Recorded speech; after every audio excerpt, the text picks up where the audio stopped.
Street Beefs family, what it is, y'all. Scarface, my man Lil Esteban. Got the good music in the background. The real music, you know. Y'all heard the boy Young Thug got took down. That's crazy. I don't save that out. Scarface's street stories. I am gonna talk about that.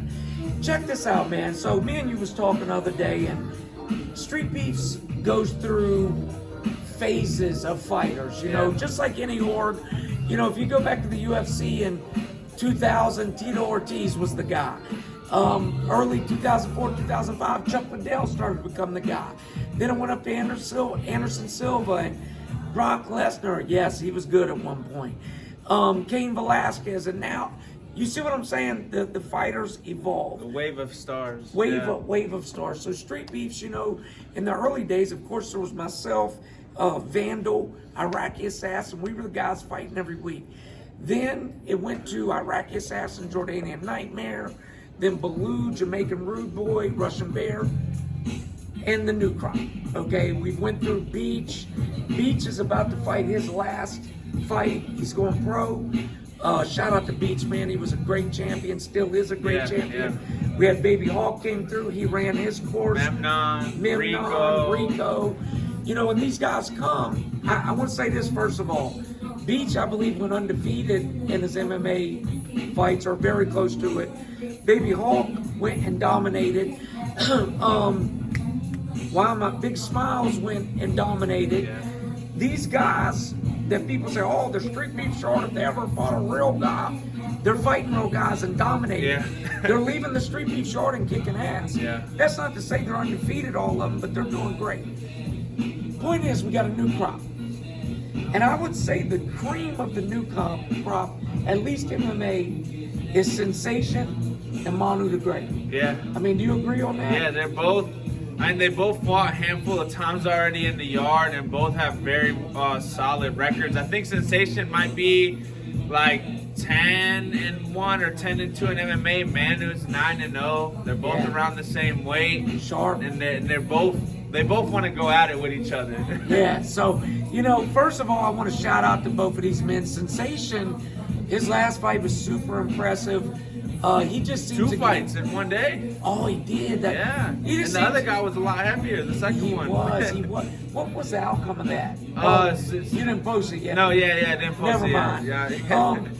Look, Sensation gets better. Manu the Great Man is a beast.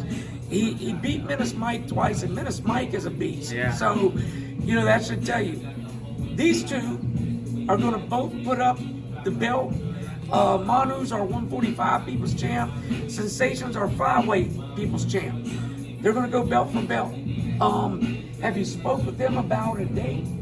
So we're looking at possibly July or something, like the month after for that, but we want to get like a good video, kind of like with this fight. We want to do like a Street Beefs embedded, you know, because I'm going to be going to Florida next month, and I just want you guys to hear Manu's story. You know, same thing with Sensation. I'm going to go over there to where he's out, and just so you guys can see their day-to-day activity, how these guys are living, you know, the work that they are putting in, because you know, for both of these guys, they're not just showing up to the yard. Maybe that's how they started, but they're actually training, you know. Working, regularly. And let me throw in that Manu most likely will be fighting Beach for Beach's last fight.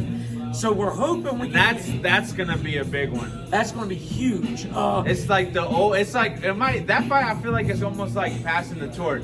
It is. If Manu's able to take it. And you know, you guys remember, I'm sure our older fans remember when Beach was in the yard and he was undefeated and he was unbeatable. He was tapping everybody out quick.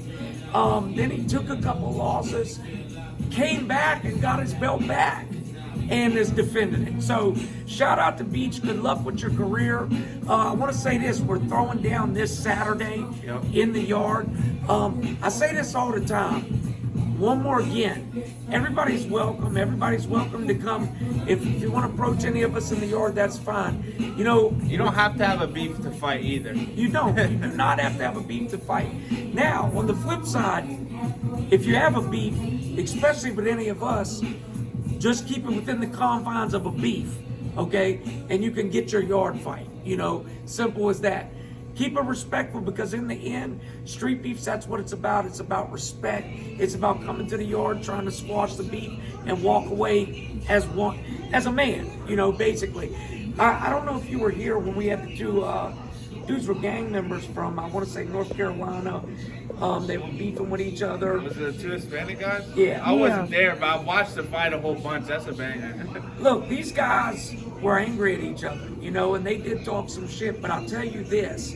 When they wanted to solve their beef, they agreed to the terms, they came, they each brought one person like they were supposed to, they solved their beef, and that was it. These guys were actually in the streets too, like not just like regular civilians, like these are gang member beefs. No, these guys were for real. They really were out there, but yet they knew to respect the confines of street beefs, and that's how it is. If you're going to solve a beef, don't misunderstand us. You know, we know beefs get ugly, but at the same time, you got to respect things leading up to it. So, listen, if you want to come out this weekend, everybody's welcome. Hit us up on Insta, Facebook, or the website for sign-up info. Check out Lord Bessemont's channel.